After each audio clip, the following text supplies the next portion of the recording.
What is going on, y'all? It is your boy, No Mercy Sports, back today. Another week in the making.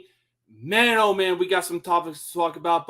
But before I get into today's episode, I want to give a quick shout out to True Victory. This is a military-owned, military-operated, first responder-owned, first responder-operated clothing company. And man, I've been wearing this shirt on hikes out here in El Paso during the summertime. And let me tell you, it gets hot out here in the summertime. I'm talking triple digits. Yeah. Anyways, but before we get into today's episode, click the link in the description of this video to get 10% off your order. And if you're feeling extra oozy, baby, use code No Mercy Sports 15. Again, that's No Mercy Sports, all caps, followed by the number 15 for an extra 15% off your fucking order. How can you go wrong with that? But that's not why I'm here today. Because the reason why I'm here is because it's time for the most uncut, unfiltered, and unfucking censored sports talk show you will find on YouTube. Without further ado, let's get into today's episode of No Mercy Sports. Yeah! Now, usually I have somebody else on this live stream with me, but I got a special guest with me. Please help me. If I could make the mouse fucking work. Please help me welcome Mr. Andrew Anderson, or unfortunately, thank you, Matrix movie, Mr. Anderson, to the stage, the host of the Facebook page College Sports Villain. Mister, what is going on, my guy? I love the getup. It's a great day. I love Christmas, so just so everybody knows, this is how I act this time of year. Can't go wrong with that. It is December, my guy. I mean, unfortunately, it is sunny here in El Paso, so there's that. It's not sunny here. You're where at now? In Greenville, South Carolina. Oh my God! So the weather ain't playing to your likability, is it? It's about 50 degrees outside. That's about where I like it. I'm not a big fan of the heat. Okay, fair enough. There we go. Okay, sorry, I had to make a quick adjustment to the sound.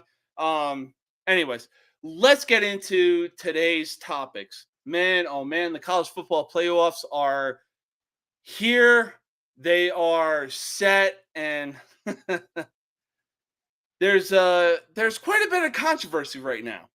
Florida State, they had an undefeated season. Now, granted, their last 3 games, their Heisman favorite quarterback, Jordan Travis, went down with a gruesome leg injury, I believe, against Northern Alabama, if I'm not mistaken. Yeah, shouldn't have been playing that game anyway. Yeah, so unfortunately, Jordan Travis goes down. Florida State won that game, surprisingly. They struggled against a losing Florida Gators team who also had a backup in that game. Sure did. Yep. Out. Yeah. And then they put up 16 points against Louisville, who, let's not forget, dropped 31 on Kentucky when it came to rivalry week. Now, granted, the final score combined was 69. Nice. Anyways, Kentucky won that game 38-31, but Florida only dropped 16. Now, I can understand, Florida State being held out of the college football playoffs because they didn't have Jordan Travis under center. But with the final 4 teams, did the college committee get it right? So, this is your old debate of most deserving versus best four. And the committee made it clear that the best four teams would be in there. Yes. Four teams that made it in would wax Florida State, even with Jordan Travis. That's just the reality of the situation. Okay. The committee got it. The only thing I think Georgia probably deserved to be in there. They lost conference championship game after winning 29 straight. I think probably better than Texas. I think they are. However, at the end of the day, one loss, even Georgia, Alabama, Texas, Michigan, Washington, all those teams will beat Florida State. So, yes, I believe the committee got it right leaving Florida State out because right now they are not one of the four best teams in the country. No, and I completely agree with that. I mean, even with Jordan Travis under center, granted, yes, they might have gotten into the college football playoffs.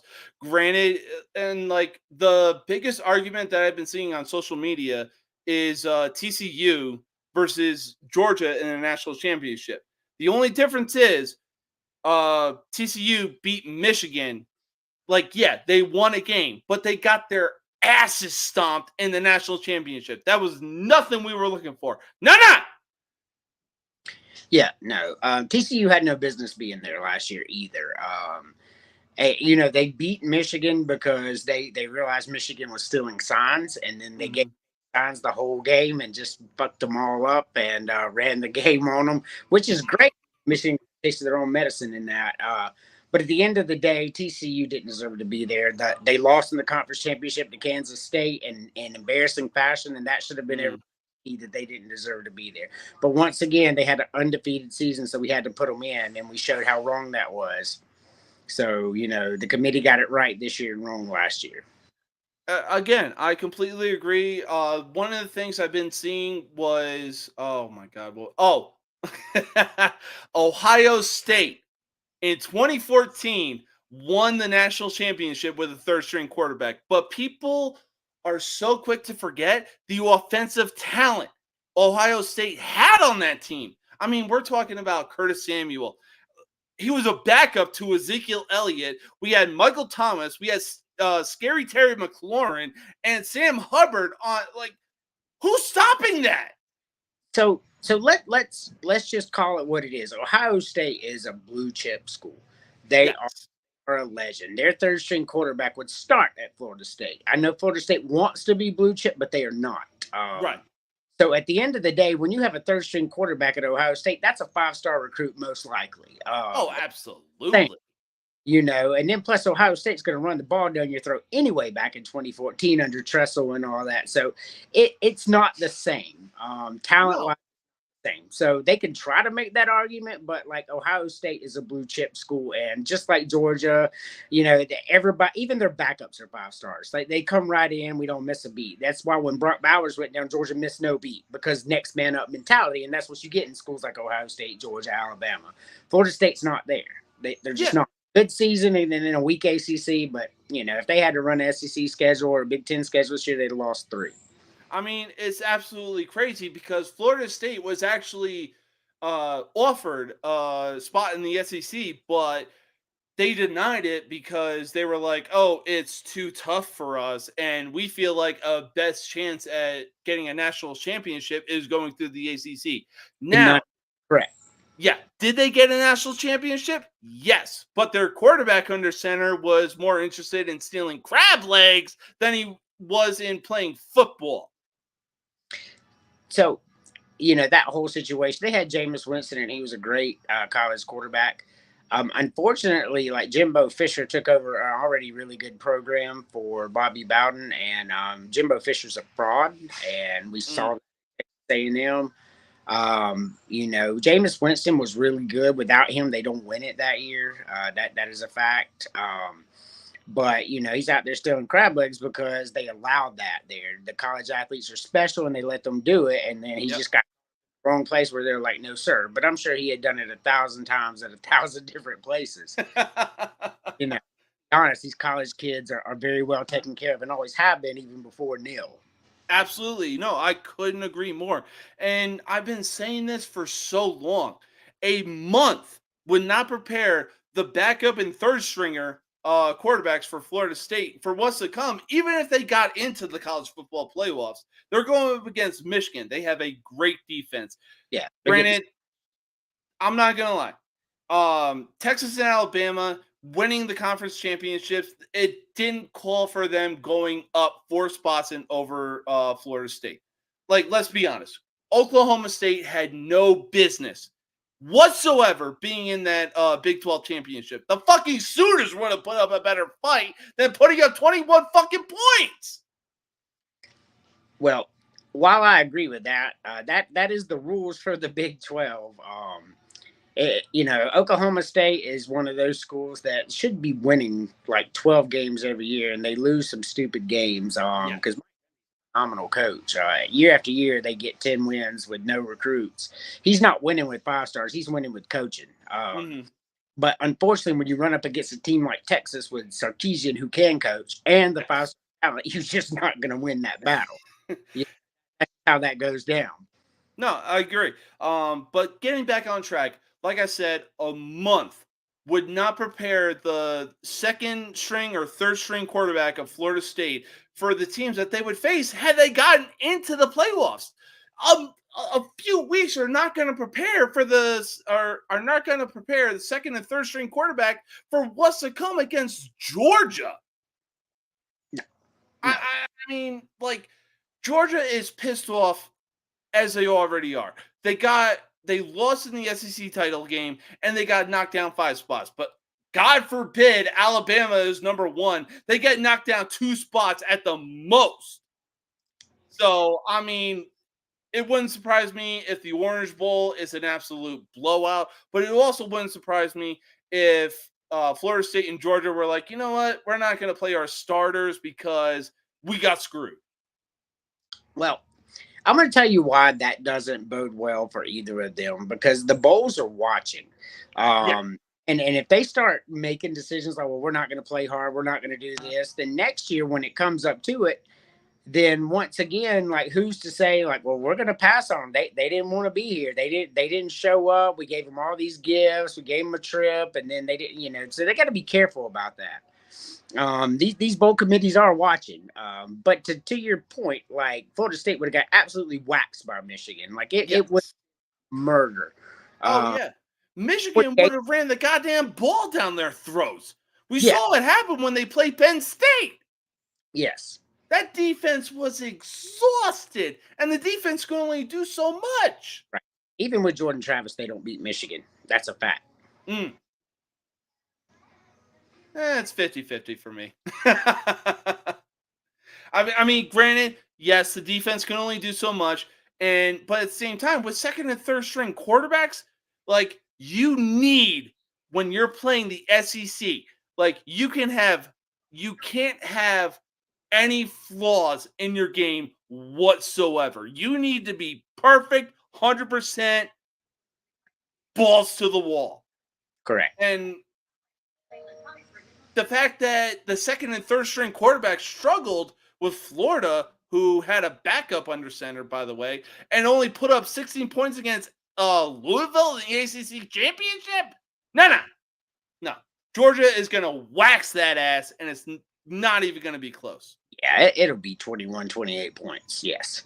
Yeah, hell, it'll be what I saw on Thursday Night Football. It'll be like 21-3 after the first quarter. And that's assuming Florida State can actually put up 3 points. I'll be honest, Georgia doesn't even have to throw a pass to win that game. No, I completely agree with that. Yep. But since we're on the topic of college football quarterbacks, man, oh man. Right now, we got 3 quarterbacks in the Heisman Trophy for Heisman Trophy candidates. We got Jane Daniels of LSU. We got Bo Nix from Oregon, which, let's be honest, has unfortunately been running the Pac-12 for God knows how long. And in their final year, the Pac-12 is like, oh, we're all going to ball out, but it's whatever. Anyways, and we got Michael Penix Jr. Mm-hmm. Now, if I'm not mistaken, we were told Jordan Travis was going to be a Heisman candidate. I know for a fact I've been watching College Game Day. We were also told that Drake May was also going to be a Heisman candidate and deliver for the North Carolina Tar Heels. I know my shirt is in those colors, but it is what it is. I'm not saying anything. Aside from that, Caleb Williams was also going to be back in the Heisman candidate, despite the fact that he did win the Heisman last year. Did the draft stock drop for quarterbacks like Drake May, Caleb Williams, and others drop as well? I don't think Caleb Williams' draft stock dropped. The problem with that is the defense was just trash and field. And then you had Marshawn Lloyd, who all of a sudden decided to stop running hard for whatever reason, and the whole game was on Caleb Williams. Like, it was all him. He's running. There's nothing. I don't think his draft stock drops. I think he's every bit as good as they said he is. Drake May was exposed this year. You're 100%. Yes. Drake May is not going to be probably top 2 round quarterback. He's done for. They exposed in the ACC. It is. Yeah. I mean, Duke knocked off fucking Clemson, and then, if I'm not mistaken, I think Duke knocked off North Carolina. Like, there were so many games that Drake May should have blown out the teams that he was playing, but they ended up being close. Like, take the North Carolina and Appalachian State game, for example. Yeah. That should have been a blowout from the start. Yeah, so the problem with that is Drake May, they put all their faith in him, and he's out there making shitty throws. We watched it. It wasn't that they were dropping passes. He just wasn't making the throws. Right. And he pressured. He's done. Like, he will not start in the NFL, I do not believe. I don't believe it either. If anything, he's another Mitchell Trubisky. Yeah. I mean, he'll get a contract to be a backup or whatever. I mean, he'll make some money, but he's not going to start. No, I can't back unless the starter goes down, I would imagine. No, and I mean, the crazy thing is, I saw a draft or mock draft projection, and I think the Patriots are. It's like the Patriots are looking to select Caleb Williams. However, Thursday Night Football said otherwise. Well, I think the problem with that is I don't think Bill Belichick's going to be there next year. I think he's grown tired of being in New England, and we don't know who the coach is going to be. So it's got to be Caleb Williams is going to have to fit the style of whatever coach is there, and I don't think they know who the coach is going to be yet. So I think that's why you're seeing New England come off of Caleb Williams like that. Okay. Like I said, I was watching Thursday Night Football, and the next topic is, like, is it time for the Pats to get a new quarterback, despite the fact that Bailey Zappi, like, out of Western Kentucky, didn't even know that was a fucking school. The kid put up 21 points in the first half against Pittsburgh. Now, Pittsburgh is arguably one of the worst winning record teams that I ever seen in my entire life. However, the question remains: should the Pats go get a new quarterback? I guess we just have to wait and see what the next regime is going to bring. I don't think Mac Jones is the future. I think they're going to have to go in a different direction. So the answer would be yes, they need something else. But to say who is just too hard right now, because I think Belichick is done. I think Carolina is a real possibility. You know, he wants to come south. He's getting older. You know, which is you know, I hate the Charlotte Panthers, but it is what it is. You know, but we just don't know. And there's a lot of good quarterbacks coming in this draft, including Spencer Rattler, who I mean, I had literally less than 3 seconds to throw the ball and had an 82% completion. I mean, like, the guys, like, South Carolina wasted that man's talent, and I think he's going to rate at the next level. Yeah, no, I completely agree. Like, I really thought that, I mean, South Carolina really caught some serious momentum in the second half of the season last year, and Spencer Rattler was just feeling it. Why? like you said, they wasted his talent. They did. Oh my God. Yeah, and people want to say that Florida State getting snubbed from the college football playoffs was a goddamn travesty. Right. No, they didn't deserve to be there. Like they could get upset all they want, but like the best 4 teams are there. Yeah, no, absolutely. No, for me though, I really feel like that if Bailey Zappi is given enough opportunity, enough reps, enough starting time, I really feel like he can propel the Patriots to, I want to say, mediocrity. I mean, but this is literally assuming because Mac Jones under their Jesus Christ, I can't talk. The Patriots under Mac Jones were averaging 12 points a game. They had 13 points total in their last 3 games. Now, Bailey Zappi had something to do with it, but Bailey Zappi, when he was a full-time starter in the game last night, put up 21 points in the first half. And under a guy like Bill Belichick and an offensive coordinator of Bill O'Brien, there's no telling what they might be able to accomplish going into this offseason. I think if they're able to build around him, they could probably do something. Well, I mean, you look at the coaching on the Patriots, just like phenomenal. They have some of the best coaches out there. They're not winning football games. Something is wrong in New England. And it's not just the quarterback. But I do think that he can be something one day. Some of the best quarterbacks ever came from these nothing schools, and like Brett Favre came from Southern Miss, and now he's a legend, right? Like you never know. Yes. But I'd be willing to give him a shot. Like he's, you got like Desmond Ritter at the Falcons. Like we all like to trash him, but I just found out this week that he leads the league in like percentage completion, yards per catch. Like I had no idea that this guy was quietly out there doing that because the Falcons defense is just so shitty. Like he's leading NFL. Like you just never know. Where'd he come from? Cincinnati? I mean, like yeah.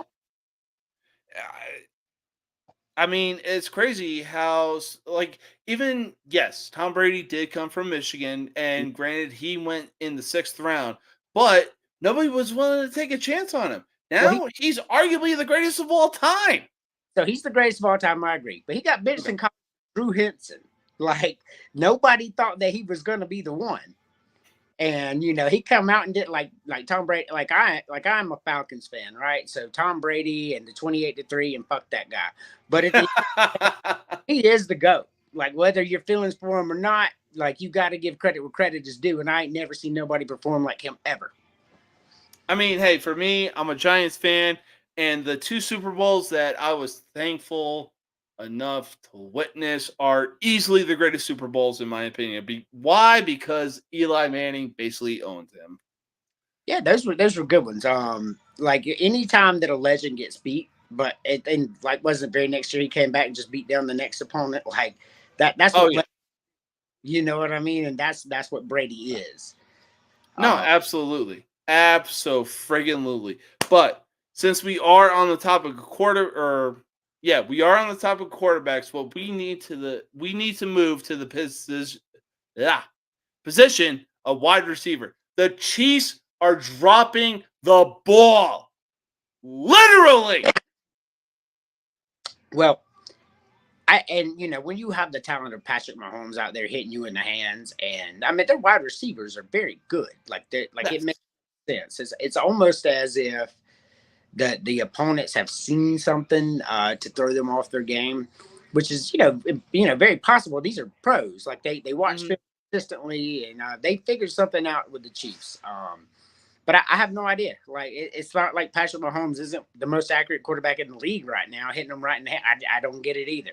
I mean, the one thing I can really come up with is that defenses are really starting to realize that since Tyreek Hill left, the offense is basically Patrick Mahomes to Travis Kelce. Correct. And like even when the wide receivers get a chance, again, literally speaking, they drop the ball. Yes. And I don't know, man. You out there, you got Patrick Mahomes. They got their Super Bowl. They got Andrew Reid's Super Bowl. Nobody's looking down on them, but they should be doing way better. Like it makes catch the ball. No, Could not agree more. I mean, on top of that, it's like we got some of the best quarterbacks in the AFC right now that are out for the season. Yeah, they're all And crazy. it really is. How's that investment paying off for you, Cleveland? You dumbasses. Cleveland gets what they deserve with that. No, couldn't agree more. Could not agree more. We see a camera shot of Joe Burrow studying film with the iPad in his hand that is injured. A sling. Yes. And then we see a shot of freaking fucking Deshaun Watson in the skybox. Yes. Drip that. Yeah. How'd that investment work out for you, you fucking dumbasses? You deserve everything you got and then some. Cleveland's a poverty NFL team, and they always will be. That's why Art Modell moved Cleveland to Baltimore also all those years ago. He already knew. Nobody wants to play in Cleveland. It's cold. It's dirty. And I'm not talking bad about the city of Cleveland. It's not an attractive place to be, right? It's just not. No, for sure. I mean, nobody year round. I mean, even the people that play for Cleveland live in Florida in the off season. I mean, the one video I saw on social media that made a ton of sense was the fact that Nick Chubb, arguably the best running back in the league. I mean, Derrick Henry. They're close. He arrived in the Cleveland airport. Nobody in that fucking city knew who he was. Baker Mayfield is walking through the airport and people are asking for a fucking selfie with him. They are. I think Baker Mayfield got a rough patch. I feel like he would be doing better than Deshaun Watson did. But you know what? With that being said, everybody gets their opportunity. Baker Mayfield made a ton of money. Nobody's heart bleeds for him. So he's out there. He's fine. They're all fine. All these people have millions of dollars. They're fine. They don't care about our opinion. But yeah, Cleveland, Deshaun Watson, you got what you deserve. Houston didn't even want him, and he was under contract. Why didn't you think about that? Yeah, I mean, even Houston is in the AFC playoff hunt. And most of their team is a bunch of fucking rookies. They are. The craziest thing is Nico Collins, who went to Michigan, and CJ Stroud, who went to Ohio State, are arguably the best connection in the NFL. It's hard to argue that. I mean, they went to arguably the biggest rivalry of schools in college football, and they had the best connection in the NFL. For me, make it make sense. Well, sometimes people just mesh, which is why the transfer portal is the new recruiting. Yep. No, it's crazy. I mean, just it's unbelievable of what's going on in the NFL right now. I mean, especially in the AFC East. We got some turbulence in New York right now.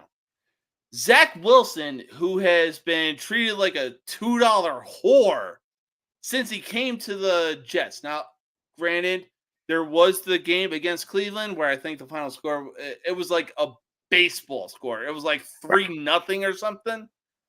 Unfortunately, he didn't take the initiative to be like, hey, it was my fault. I'm to blame for the offense. We didn't have the offense. We didn't have this. We didn't have that. And he took no initiative. But going into this season, Jets fans were acting more delusional than Cowboy fans when they signed Aaron Rodgers.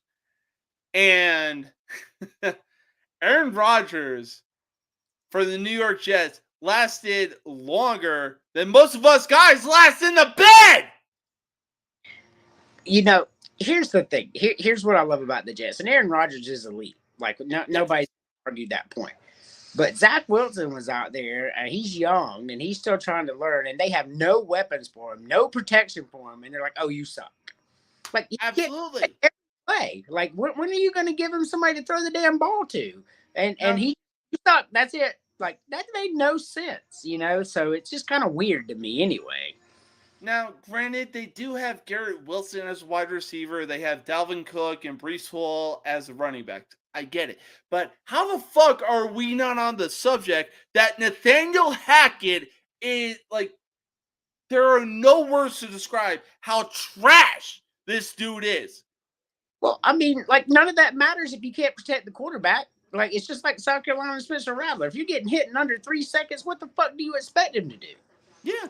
No, I mean, it's like the Chicago Bears with their trash offensive line. It's like, what the hell? Like, the Bears are playing away from Justin Fields' strengths. Yes. And the motherfucker led the league in rushing yards. Now, yes, it was because they had a trash offensive line, but he had no weapons to go to. None. I mean, the Bears are even using DJ Moore in the worst way possible, and players on the opposing team can sense that. Absolutely. But, I mean, Nathaniel Hackett basically built his offense around Aaron Rodgers. Not even Tim Boyle could fucking put points on the board. The motherfucker threw a 99-yard Hail Mary interception pick six. Yep. Like, and Robert Saleh is like, hey, Zach, it's not working out with Tim Boyle. We need you to be our starter again. Zach Wilson really hit him with SpongeBob. Nah, I don't really feel like it. That sucks. But good luck, though. Well, I mean, you're getting paid millions of dollars. Like, you swallow your pride and you go do it. It's just like anybody else's job. If somebody was given something that you wanted to do and then they failed at it and they come back to you, well, you eat that. You're getting paid. Go do it. No, I completely agree. I mean, yes, like, it's your job. You know, you're getting paid what you need to do, but it's, yeah, like, bro, suck up your pride. Just do what you need to do. If you have a bad game, blame it on the coach in front office. That's right. All you need to do.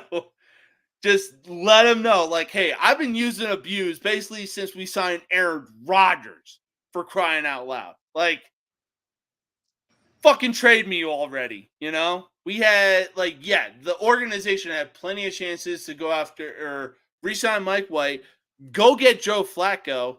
I bet they look like fucking idiots. Granted, he's fallen off, but the Jets are looking like idiots for not signing Josh Dobbs. Yeah, they are. But you know what? You never know. Like, Josh Dobbs was so Jekyll and Hyde at Tennessee. I would have been happy to give him an opportunity as well. You know, and granted, he played under some shitty coaches at Tennessee, but you know, and we see that a lot in college. These quarterbacks look like trash to go to the NFL. They're really good. Hence, Tom Brady, once they get some people who can teach them how to run and read the game. And I think that's what happened with Josh Dobbs. He got some good coaching, and it's like, hey, this quarterback is fucking good. You know? I mean, even look at the coaching that Tennessee had when they had Hendon Hooker under center. They beat Alabama in a fucking shootout last year. Yep, Josh Heupel's a good coach. Oh, that was easily the best game of 2022 that I have ever seen in my entire life. It was a great game. I think the South Carolina Tennessee game where South Carolina scored 63 points and ran out of fireworks was just shut down Tennessee was amazing. It was fun to watch. To see the South Carolina team knock Tennessee and Clemson out of the playoffs in back-to-back weeks was just fun for me.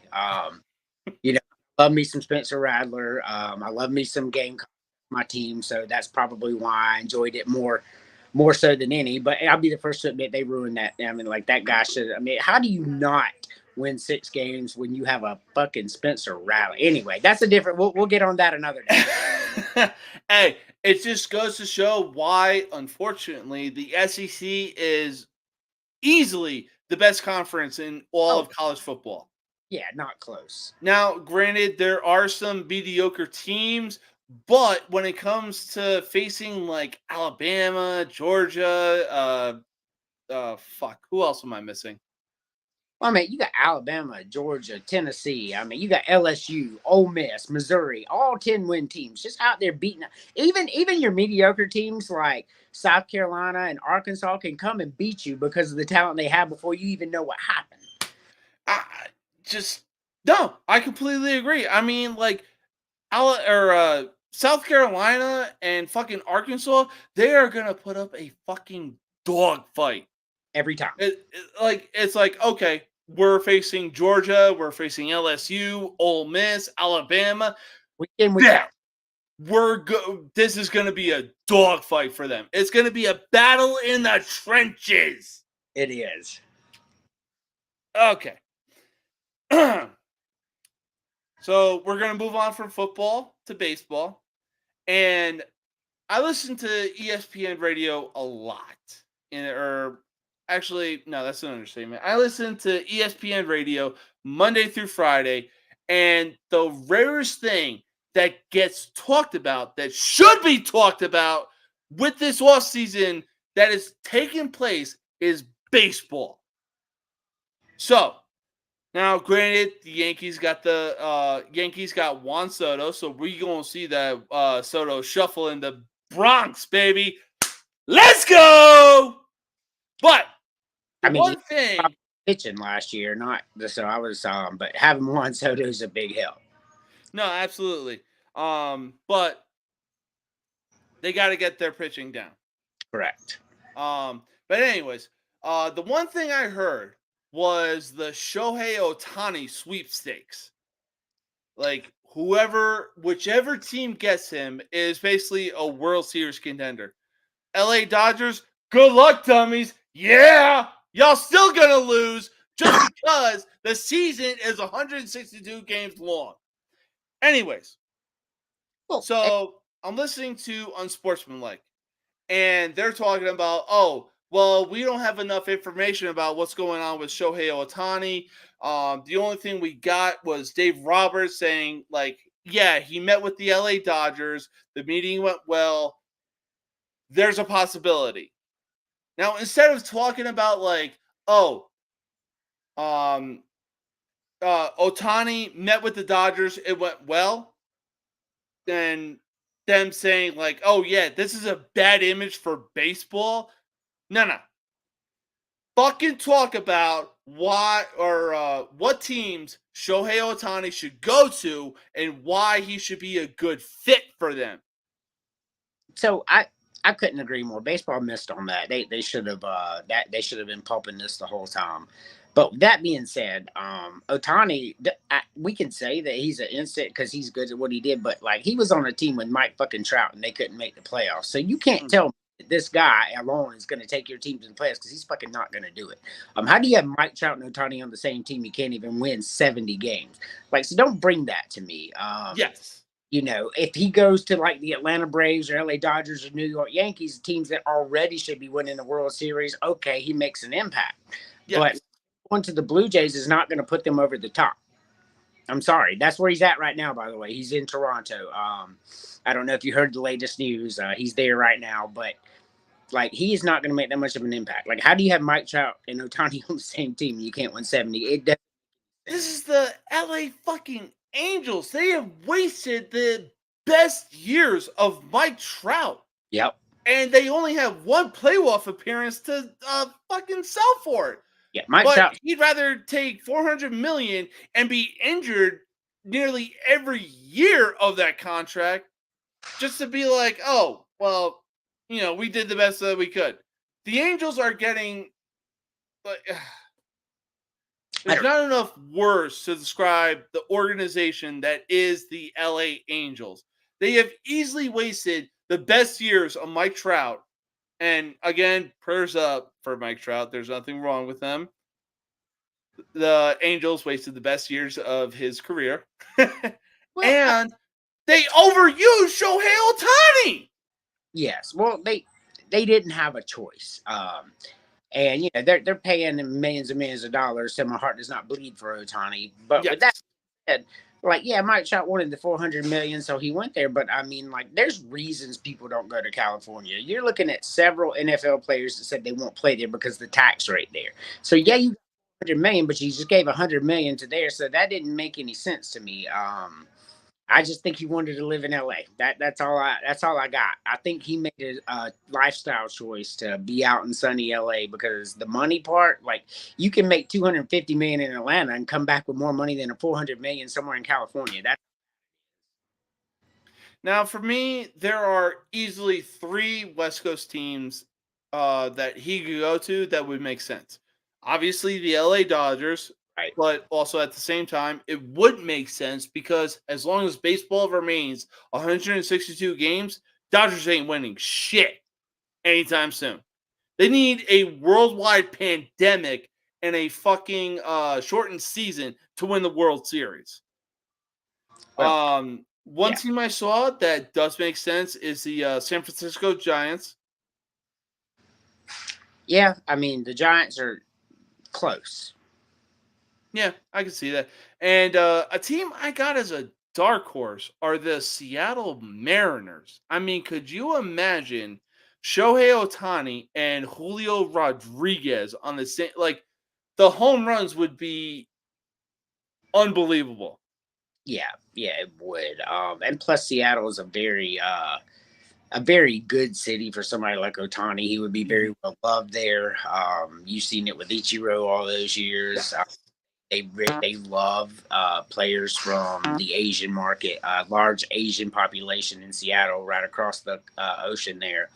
So that would make sense. Like I could see that, and I think that it would make Seattle instant contenders because they were already really close, like we talked about. Yeah. But Oh, it's the game's so close. in the AL East that it's just not. Yeah. I don't know though. I mean, I think the Yankees got the payroll to pay Otani, and it's like, look, whatever he is asking for, whatever he demands, you fucking give it to him. He said he didn't want for it. Hey, Andrew. Excuse me one second. I'm gonna put myself on mute here.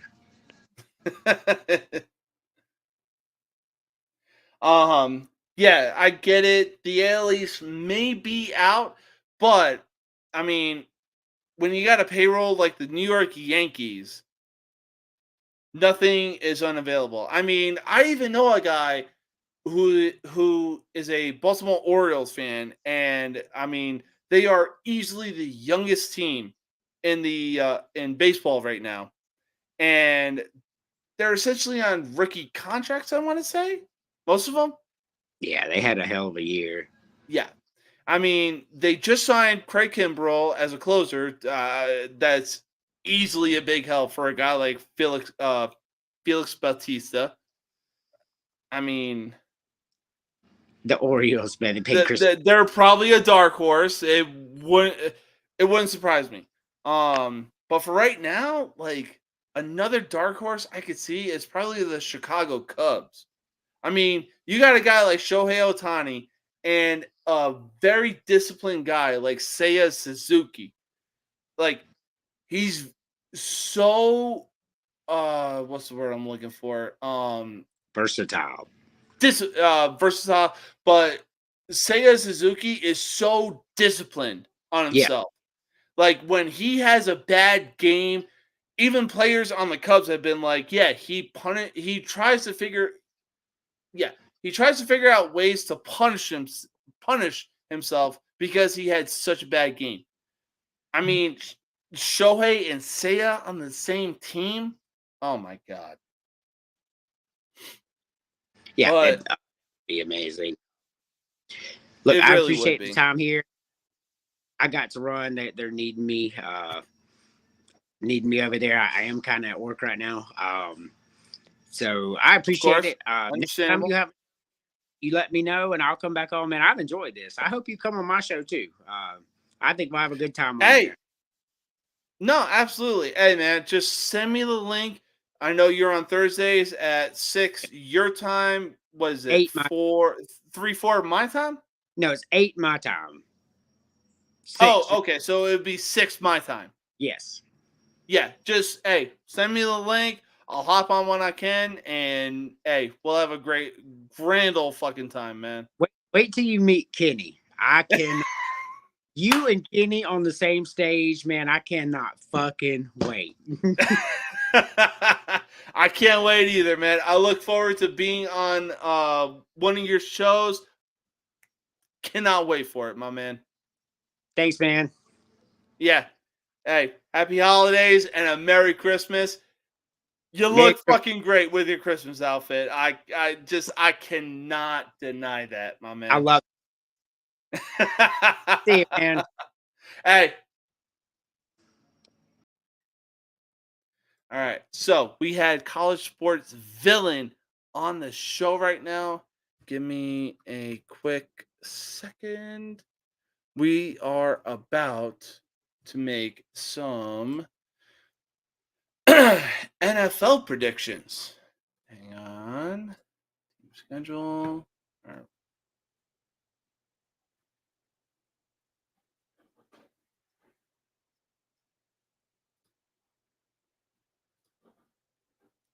Yeah, again, give me a second here. I'm working on it. I apologize for the internet. All right. So, Sunday, December 10th. To start things off, we got the Buccaneers against the Falcons. And man, oh man, the NFC South, it's just, they're terrible. Just, oh God, do I really got to make a prediction for an NFC South game? I'll probably go with the Falcons just because they're at least at 500. You know what I'm saying? All right. Next game after that, we got the LA Rams against the Baltimore Ravens. Things ain't looking good for the LA Rams, and Baltimore easily looks like the best team in the AFC. So I'm going to go easily taking the Baltimore Ravens. We got Lamar Jackson, Zay Flowers, and Odell Beckham Jr. on the offense. Who's stopping that? Anyways, next game up, we got a matchup in the NFC North. The 9-3 Detroit Lions take on the 4-8 Chicago Bears. I feel like if the Bears could give Justin Fields more leeway, Chicago will take the matchup, but unfortunately, I am going to have to go with the Detroit Lions. Now, this next game, yes, Jake Browning did have a game against the Jacksonville Jaguars, albeit that Trevor Lawrence went down and CJ Beathard actually had a game himself. But the Colts are hot right now, so give me Indianapolis over the Cincinnati Bengals. Oh, man.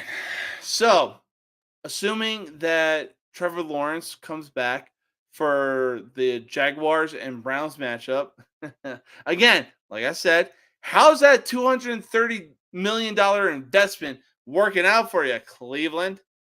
I'll tell you how it's working out, because your fucking quarterback is injured for the rest of the year.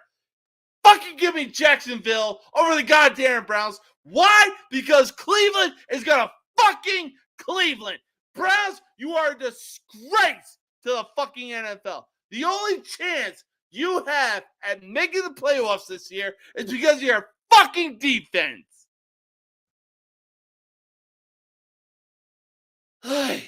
Okay, so we got another NFC South matchup.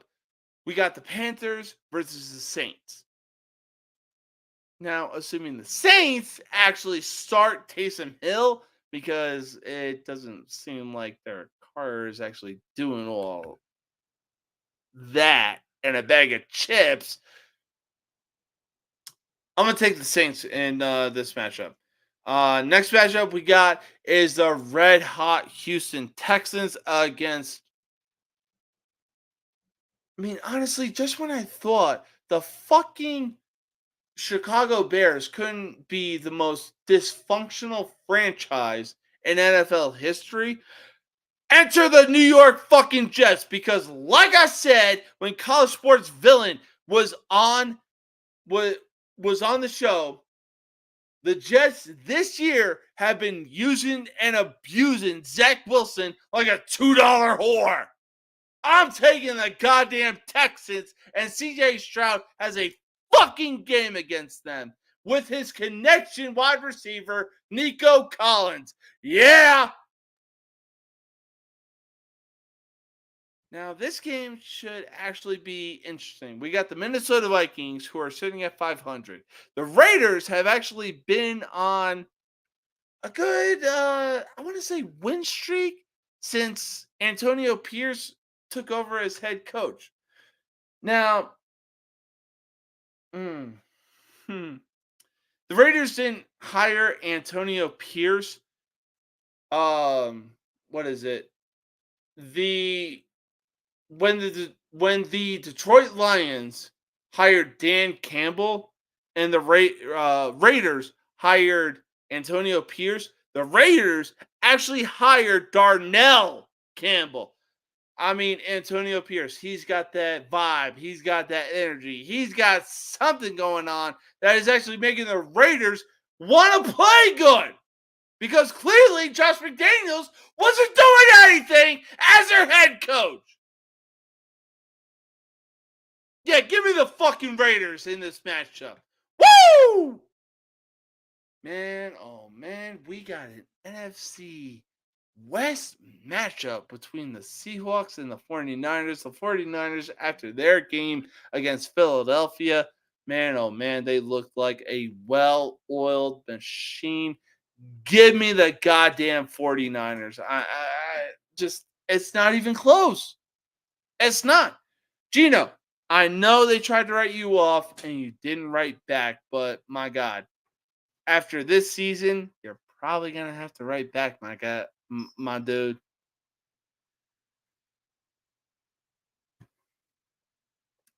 All right, so going into the afternoon game, we got the Buffalo Bills against the Kansas City Chiefs. Now, I believe the Buffalo Bills did lose to the Philadelphia Eagles, which was easily the game of the year. Having said that, Josh Allen literally plays like fucking Phillip Rivers. They're like, the dude is either on or he has one of the most turnover games that you ever seen. He's a roller coaster ride.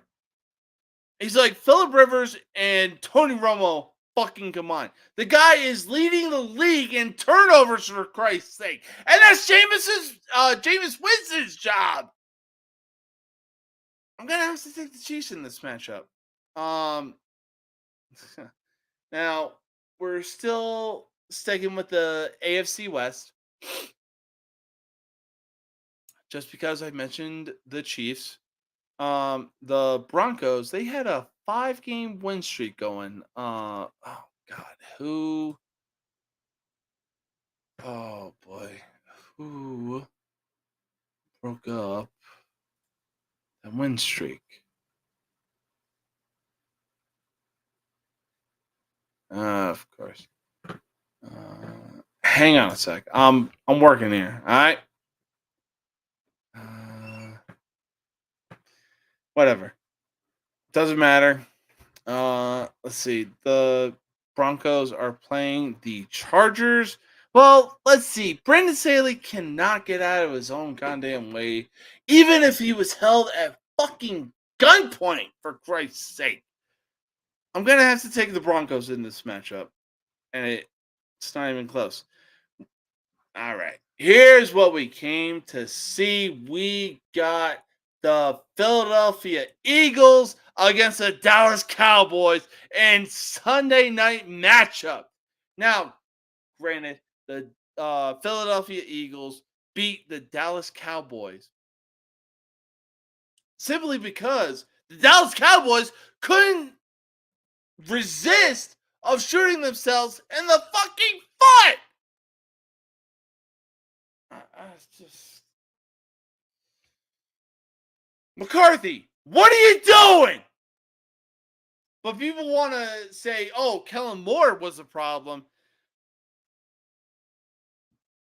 when he was the offensive coordinator for the Dallas Cowboys, and they were actually putting points up on the fucking board.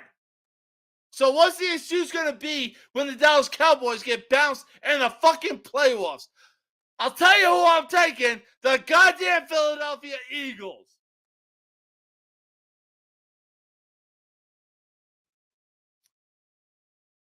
I apologize for my outburst. Fucking Uncle Ruckus of the Boondocks. I swear to God. Anyways, so Monday night, we got 2 games ahead of us. We got the Titans versus the Dolphins. This is a very, very close call. Now, granted, the Titans, they're iffy, especially with Will Levis under center.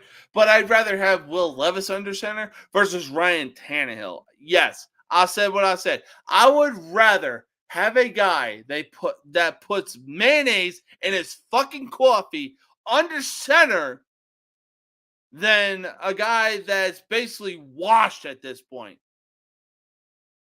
However, having said that, I'm going to take the Miami Dolphins in this matchup.